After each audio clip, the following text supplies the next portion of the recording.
A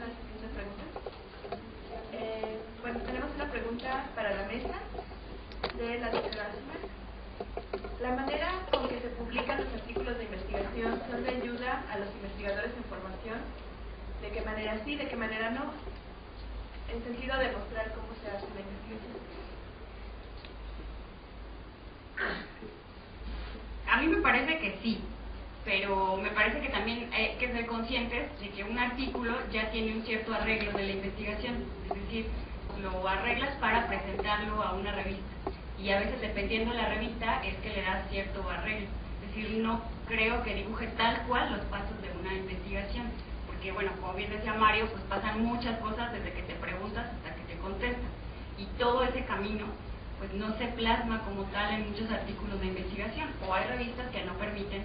Por ejemplo, acabo de leer un artículo que publicó Alberto Camacho, y entonces cuentan, hay muchas cosas muy personales que cuentan. Yo viví esto, yo hice esto, yo tengo experiencia, y después aborda ya la investigación. Puede ser que haya revistas que no permitan esa, digamos, como esa expresión personal. Entonces yo creo que ayuda muchísimo, pero sí hay que ser conscientes de que los artículos ya tienen un cierto arreglo para presentarlo como resultado de investigación.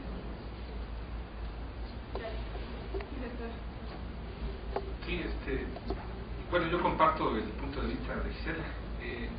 Les puedo contar una reflexión que he hecho últimamente. Debido a esta experiencia de dirigir ciertos trabajos de investigación, precisamente es una pregunta que uno se hace cuando lee un artículo: ¿qué es lo que está leyendo realmente? Y al igual que Gisela, opino que es un arreglo, y es el arreglo no tramposo, sino es el arreglo de la comunicación científica. No tendría sentido poner todo el proceso de investigación para escribir un artículo, en donde yo he pensado que para fines didácticos, cuando uno quiere enseñar a investigar, tienen que enseñar el proceso. A quien quieres formar como investigador tienes que enseñar el proceso, y leer artículos pues no es suficiente, porque ahí está el arreglo coherente que reporta el resultado de investigación. En ese sentido, el experimento que he estado haciendo últimamente es que a quien se deje de mis estudiantes o de alguien, le enseño cómo hago una investigación. Le digo: vente, ayúdame, vamos a entrevistar, vamos a escribir, vamos a leer tales artículos, y le voy mostrando el proceso de investigación. Hasta ahorita, la única investigación, bueno, lo he estado experimentando con distintas personas y tiene distintos grados de aceptación, dependiendo sobre todo de la persona, de la visión que tenga de la formación, de lo que debe ser la formación, y bajo las características sui generis del trabajo, que es todo a distancia. Entonces, además, la pregunta que yo me hago es: ¿cómo formar un investigador a distancia? Que es distinto cualitativamente que formar presencial. Por ejemplo, mis vecinos ahí en Cicata tienen laboratorios de tecnología avanzada, y ahí los ensayos están encerrados todo el día, o los mandan a Lunín, o los mandan quién sabe a dónde para laboratorio. Y bueno, por ejemplo, estamos haciendo una investigación con Gabriela, tratando de entender ese proceso con la doctora Gabriela Buendía, de cómo generan los colegas de ahí. Bueno, entonces mi reflexión es eso: el artículo ayuda, pero la verdad que es solamente la punta del iceberg, hay que visitar lo demás, pero eso es precisamente papel de las comunidades que forman investigadores, enseñando los procesos. Gracias, doctora. Bueno, yo no le llamaría arreglo, le llamaría reconstrucción racional. Sí creo que, bueno, pero coincido con la figura, solo que sí creo que cuando uno va a comunicar algo, a difundir algo, tiene que estar en otra reflexión que no es la de hacer. Y no es lo mismo cruzar la calle que decir cómo cruzó la calle. Y no es lo mismo decir cómo cruzó la calle que por qué la cruzó así. Entonces yo creo que en un artículo sí hay una reconstrucción racional obligada por el objetivo de comunicar o difundir. Y luego hay que pensar a quién se comunica, a quién se va a difundir, quiénes son los lectores de ese artículo. Y sí creo entonces que cuando uno tiene que pensar en todas esas variables y tiene que reconstruir con cierta racionalidad, que también depende del avance de la investigación, sí creo que ayuda para mirar esa investigación como desde afuera, no desde el hacer, sino de mirarla cómo se ve desde afuera y cómo la comunico para hacerla entendida.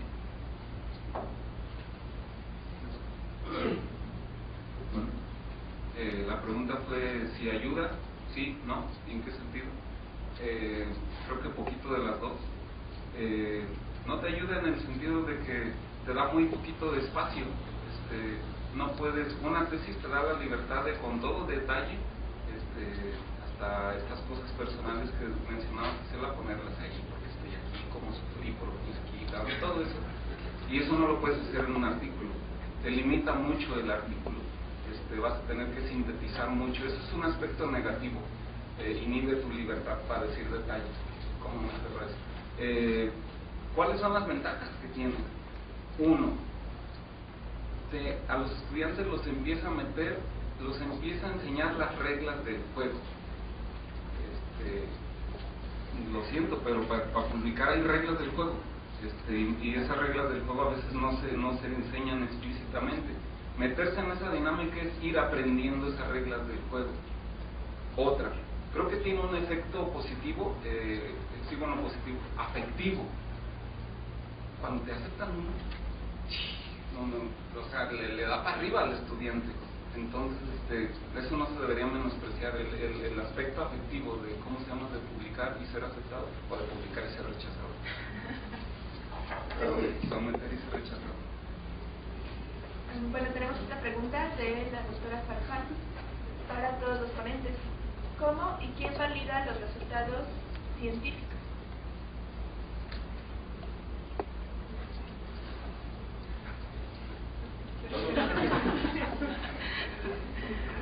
Pues en mi experiencia ha sido como una validación en diferentes niveles. Por ejemplo, el hacer una tesis, pues te la valida el colectivo en donde te formas, o el colectivo que invita a sus directores a que revisen, a que te pregunten, a que te cuestionen. Cuando viene el proceso de publicación, pues hay otro colectivo que valida sus resultados, que cuestiona, que pregunta. Y bueno, dependiendo de los escenarios en los que se mueve la investigación, por ejemplo, nuestra investigación está muy ligada a la educación.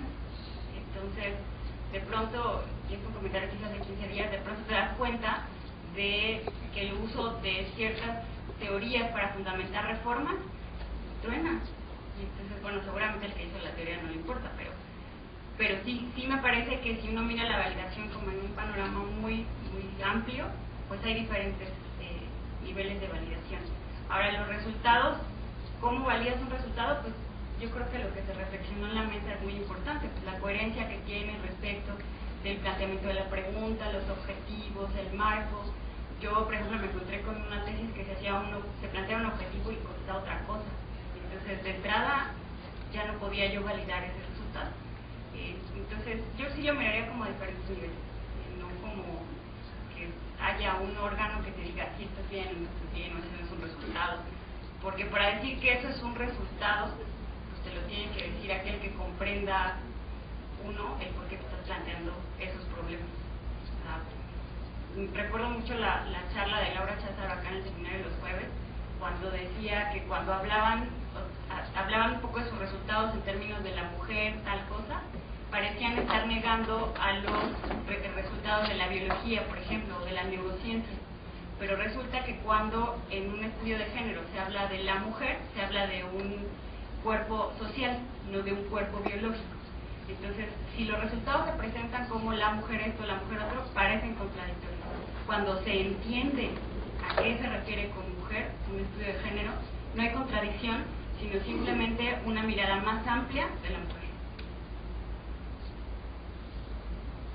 Gracias. ¿Quién quiere responder? ¿O quién quiere responder?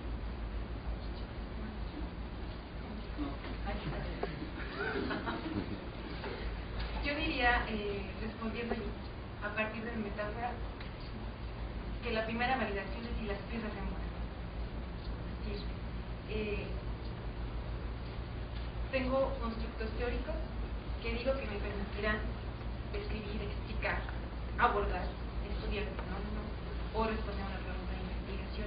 Entonces, esos constructos que tienen vigilancia epistemológica, entonces, permiten, en un primer nivel, sí me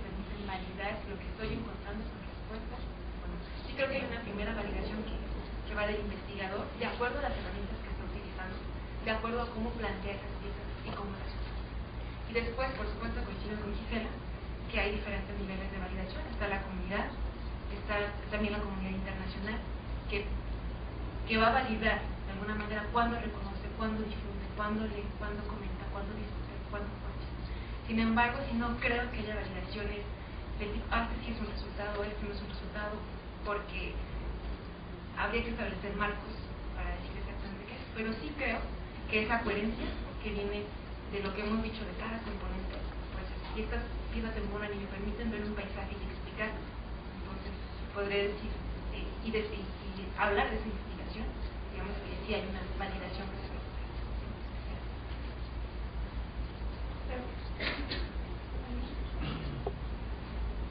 Yo me voy a piratear lo que dijeron. Coincido en que este asunto de la coherencia, ¿no? Pues dijo Gisela, ¿no? Pues si hay una pregunta y la respuesta es una respuesta a otra cosa, pues no, debe haber como coherencia para empezar. Por esto que dijiste, si por ejemplo quiero investigar qué imágenes tienen los estudiantes de bachillerato sobre lo que es un mexicano, matemático, y lo que para recolectar datos lo que hago es ponerles una situación didáctica, pues como que no hay mucha coherencia, ¿no? Por ahí empezaría. Ahora, coincido con Gisela esto de los niveles, de hecho hay artículos de eso, en el Journal of Mathematical Behavior, en el mismo número donde viene el de Abraham Arkaby de Problem Driven Research y Theory Driven Research, ahí vienen los asuntos de validación.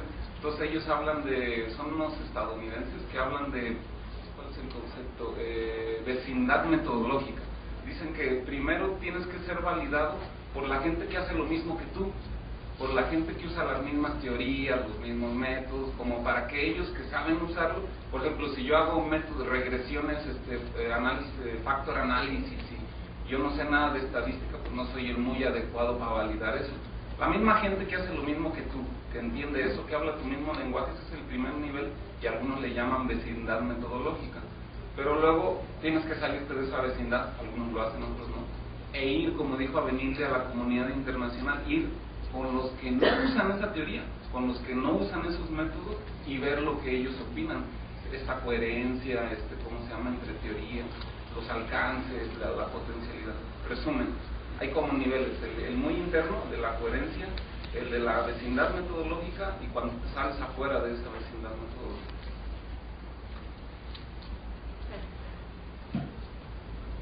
Otra pregunta, esta es para la doctora Gisela Martínez. Dice el doctor Wade W. Dyer, experto en psicología y autor de textos Zonas Erróneas, que repetir constantemente yo soy o yo pertenezco condiciona y limita el desarrollo y crecimiento del yo.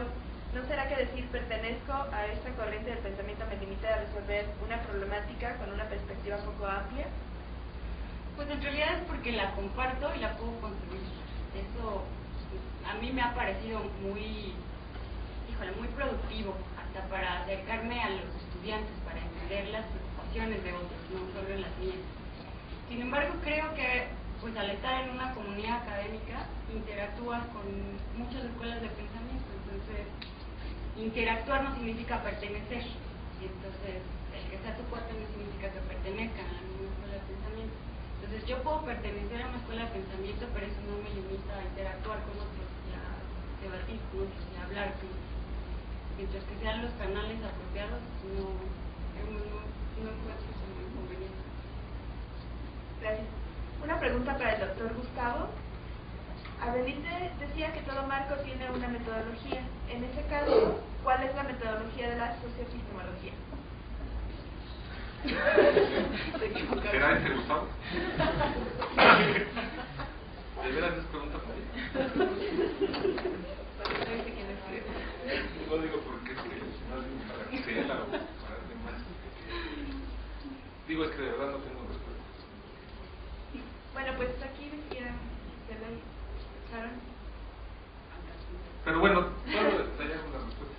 Me quedé con las ganas de contestar la respuesta anterior. Sí, estaría Entonces, la respuesta anterior de la validación, estoy totalmente de acuerdo con mis compañeros y yo agregaría, brillando un poco, es que no hay que perder de vista que en todo este asunto que mencionan hay luchas de poder. Entonces, en esas luchas de poder, que puede ser comunidad 1, comunidad 2, asociación 1, 2, marco teórico 1, marco teórico 2, hay una bronca para que se acepten por razones distintas a la racionalidad científica. Entonces, eso no pasa.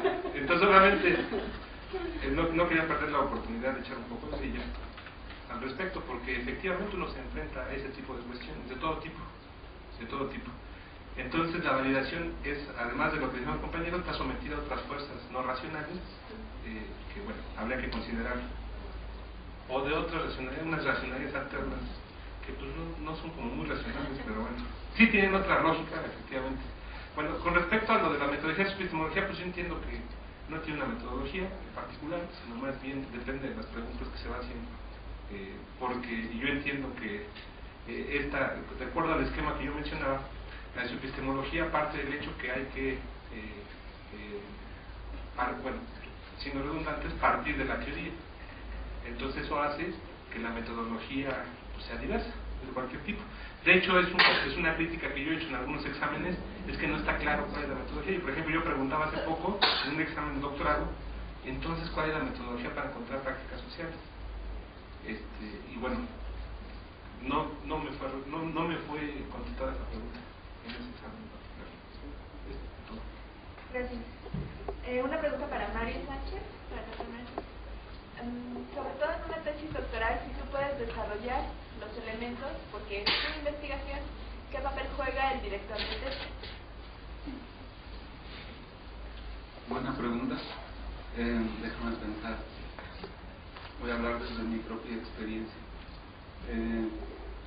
Sí, cuando estás en este escenario que hablaba del de la libertad, y cuando eres bastante inexperto, pues puedes irte por lados, ¿cómo decirte? Pues, perderte, creo yo. Creo que el rol del asesor es darte cierta guía, ciertos, a lo mejor ponerte, es contradictorio con lo que estoy diciendo, ¿verdad? Porque hablaba de libertad. Y ahora estoy diciendo que, en general soy contradictorio, pero creo que hay riesgos de perderte cuando hay mucha libertad. Creo que la función del asesor es, uno, limitarte, como decirte, aguas nadie, mira, alertarte de los riesgos. Dos, tal vez él también juega un rol como validador, es decir, él también puede decir, ya estás listo, yo creo que ya deberías enviarlo a otros sinodales. Ese es otro rol que juega el asesor. Otro rol que juega el asesor, pues yo creo que también, otra vez como friego con lo emotivo, pues echarte porras, ¿no? Regañarte cuando es necesario. Ese es otro rol en este escenario. Bueno, otra pregunta para Mario. En tu visión de cómo hacer investigación suena muy bien en cuanto a la libertad de cómo y qué investigar. Sin embargo, ¿cómo articulas en tus investigaciones las aportaciones a la disciplina y a la problemática general que nos competen?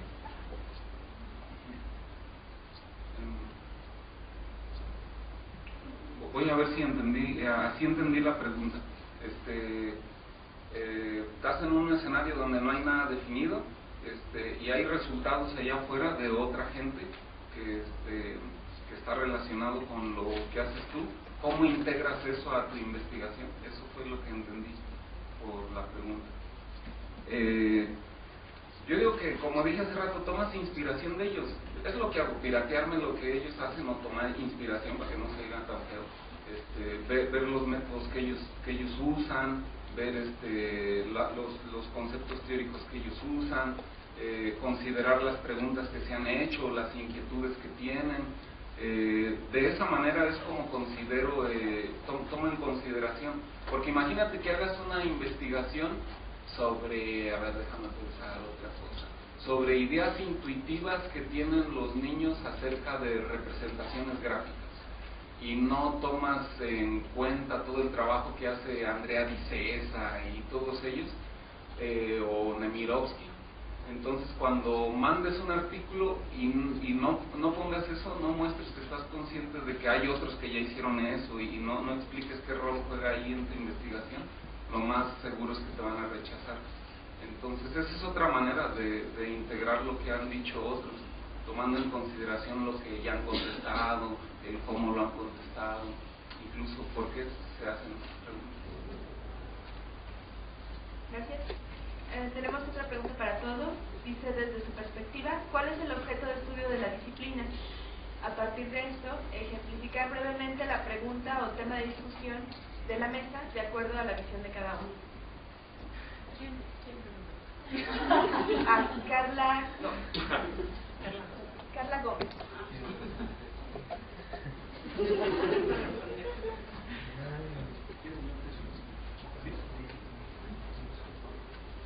Muy bonita pregunta. Yo pienso que no hay consenso cuál es el objeto de estudio de lo que es matemática educativa. En ese sentido, con respecto a, no sé, hay distintas maneras. Hay quien dice que es el aula de matemáticas, otros dicen que es la construcción de un sistema matemático, otros dicen que es la resolución de problemas, otros dicen que es, no sé, que la confrontación de la matemática escolar y la matemática erudita, otros dicen, etcétera, ¿no? Hay distintas concepciones de lo que es el objeto de estudio. En ese sentido, yo creo que en función del discurso que yo planteaba en la presentación, la problemática, más que objetos de estudio, hay como problemáticas comunes en matemática educativa que se pueden organizar esos distintos objetos de estudio. Por ejemplo, algunos dicen que matemática educativa, su objeto de estudio es enseñanza, aprendizaje de las matemáticas. Lo que nos decía Gisela, por ejemplo, que la subepistemología ni se plantea preguntas de aprendizaje, entonces la subepistemología no está de acuerdo con eso, y así, ¿no? Hay distintos procesos de la problematización de la realidad educativa en particular.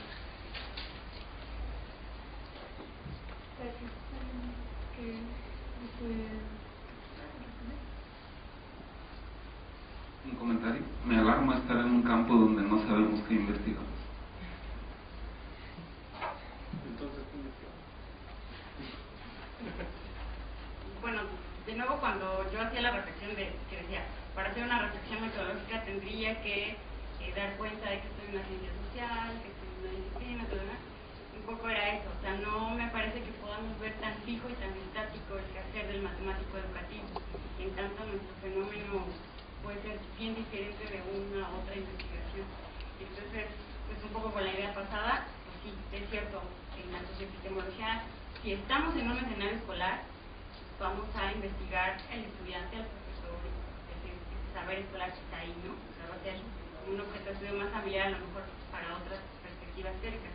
Pero si estamos haciendo un estudio sobre el quehacer del ingeniero agrónomo, como el ejemplo que yo ponía, pues de manera natural mi objeto de estudio va a ser otro, va a ser los procesos de transmisión del conocimiento que son propios del ingeniero agrónomo, el uso de ese conocimiento propio del ingeniero agrónomo, lo que caracteriza al escenario de la práctica profesional, etc. Entonces, en ese sentido, no siento que no haya objetos, sino que, dado que estamos analizando una problemática dinámica, pues este objeto toma la forma del lugar donde se hace el planteamiento de investigación. Gracias. ¿Alguna otra pregunta? Sí, en realidad la pregunta es bonita, pero difícil. Y bueno, yo sí coincido con mis compañeros en que no hay consenso y que sí requerimos como comunidad, como digo, como comunidad, no solo aquí, no solo en México, no solo en Latinoamérica, sino a nivel internacional, cuestionarnos, estudiar, analizar, mirar lo que hemos hecho. También creo que es importante decir que es una disciplina reciente. Entonces, en ese sentido, también es una disciplina que tiene derecho a irse conformando. Y creo que en ese mismo sentido es una disciplina que otorga una libertad, ¿sí?, para hacer cosas, para construir. Pero la libertad, que en mi opinión es vista siempre de manera positiva, ¿sí?, nos permite construir y generar elementos, quizás nuevos aspectos de estudio, pero siempre buscando esa racionalidad, diría yo, compartida. Entonces es como a un nivel compartido que tiene que ser como muy general. Creo que sí habrá diferentes niveles de compartir esto, hablando del no consenso, pero habrá un nivel general que tenemos que trabajar todos, ¿sí?, para irla construyendo. En ese sentido sí creo que es una disciplina en construcción y entonces me parece que es muy difícil estudiar. Gracias. Doctor Mario, ¿quiere decir algo? No, es que no sé qué hacemos. O sea, coincido en que hacemos muchas cosas y que es difícil decir, esto estudiamos, por lo mismo que hay muchas cosas. Pero pues una pista es que son cosas relacionadas con el aprendizaje y la enseñanza de las matemáticas. Por ahí va, pero no sé bien, no tengo una definición puntual. Gracias. Yo, yo siendo idealista, pienso que la pluralidad es riqueza. O sea, yo no pienso que debamos llegar a un consenso. Quiero que o sea, se me hace no necesario. Es más limitante que María, porque en estas luchas de poder que les mencionaba, alguien podría poner su objeto de estudio. Yo quiero pelearme con Gustavo, pero ¿cómo alcanza uno un estatus científico? O sea, uno está peleándose ahí con todos de que no somos ciencia, y miren, si no sabemos qué investigamos, no sabemos qué es teoría, ni cómo se usa, ni... No manchen, en las cosas más fundamentales no hay acuerdos y así queremos que nos den un estatus acá del mismo que tiene la medicina. Pero son diferentes ciencias. Perdón, doctora. O sea, son diferentes quehaceres científicos.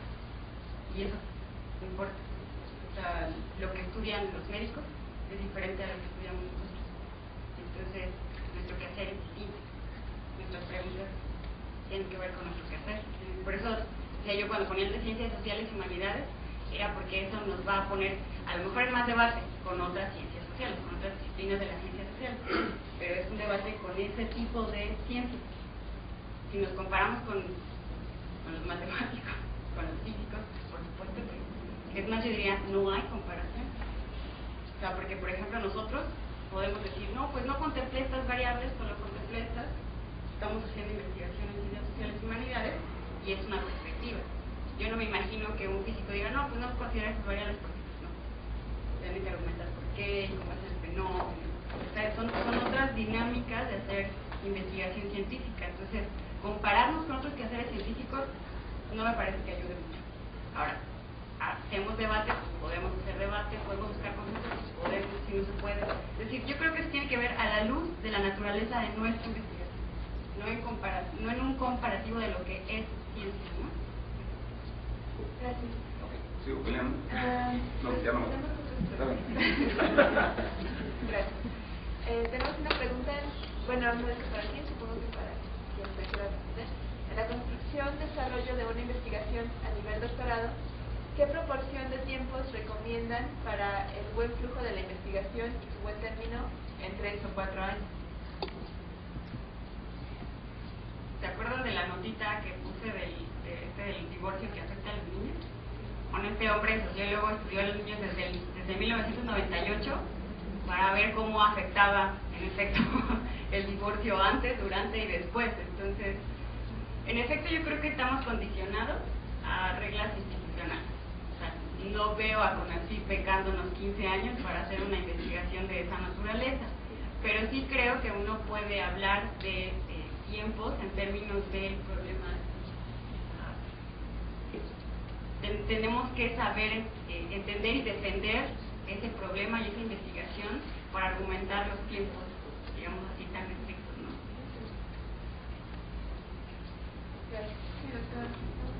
Sí, bueno, comparto la opinión de Gisela del tiempo. Yo en particular he pensado en el tema y creo que hay envejecimiento de un problema de investigación. Coloquialmente ya empieza a aburrir, ¿no? Entonces si estás investigando y empieza a aburrirte tu pregunta de investigación, ya es tiempo. Ya acabó. Y urgentemente para pasar a la siguiente pregunta de investigación. Entonces, y ese es subjetivo totalmente, ¿no? Puede envejecer para ti, para los que están junto a ti, para la disciplina misma.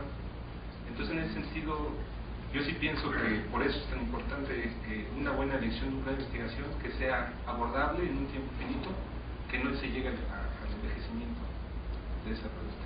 Bueno, también debe ser porque yo me aburro muy fácil. Entonces, a lo mejor pasar el debate de plano, es asunto personal, si me aburro muy fácil, entonces una pregunta de investigación, pues si me lleva más de un año, pues ya lo veo yo cansado, ¿no?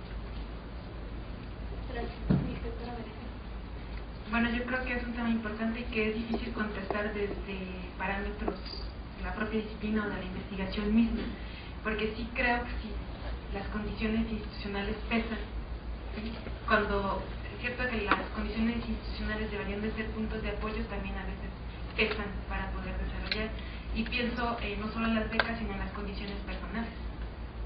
Si una estudiante de doctorado se embaraza o tiene un hijo, entonces habrá que pensar en los tiempos, pero las instituciones tienen que aprender eso, y creo yo que hasta el momento no lo han hecho, aunque se dice y se habla de avances, pero en mi opinión es una inalcanzable todavía. Gracias, doctora. Bueno, tenemos una pregunta para Benítez. ¿Cómo relacionarías la libertad de la que habla el doctor Mario con el marco del que tú hablas? Con el marco... Bueno, yo me Eso lo refiero a... ¿Con el marco teórico?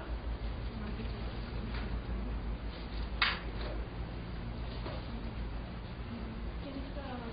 Bueno, ¿quién? Bueno, no lo entiendo. Sí, porque no está la pregunta, pero en realidad sí creo que, bueno, a lo mejor estoy pensando que por qué habría que pensar que la libertad tendría que cuestionar esta química de rompecabezas, y en realidad, en mi opinión, no lo cuestiona, porque cada pieza de la investigación, pero esto es una metáfora para hablar de la investigación, para decir que buscamos, ¿sí?, embonar ciertas piezas que decidimos. Habrá investigaciones que a lo mejor tengan dos piezas, habrá trabajos teóricos que tengan una pieza, ¿sí? Y yo creo que en ese sentido es el investigador el que tiene que ir decidiendo de acuerdo a lo que va investigando, de acuerdo a cómo decide ir investigando, de acuerdo a las herramientas que utiliza. Entonces, no entiendo bien por qué tendría que contraponerse. Y este esquema también es como ir decidiendo donde a cada pieza yo la defino, la acuño, veo cómo embona con la otra, tiene que ser como esa. Y además digo que el esquema final del que hablo pues, es una reconstrucción racional de cómo se hizo la investigación, casi como ya la tesis apenas. Y es un poco lo que hemos discutido cuando hablamos de los artículos. Hago una reconstrucción racional para decidir que ya tiene un perfil. No sé si contesto. Gracias, doctora. Pues hay una última pregunta. No tenemos más hasta ahorita. Para Mario Sánchez. ¿Cuáles son los lineamientos para expresar la crítica hacia los constructos de la teoría de la socioepistemología? No entiendo la pregunta. ¿Cuáles son los criterios? Los lineamientos que toman para expresar una crítica hacia los constructos de la teoría socioepistemología. El día de hoy no he criticado y no tengo lineamientos. Cuando los critico, pues nada más cuando me brinca algo a la vista, creo como que hay inconsistencia. Tal vez el único criterio. Gracias, doctor. Bueno, no tenemos más preguntas y bueno, ya terminamos con las 6 preguntas.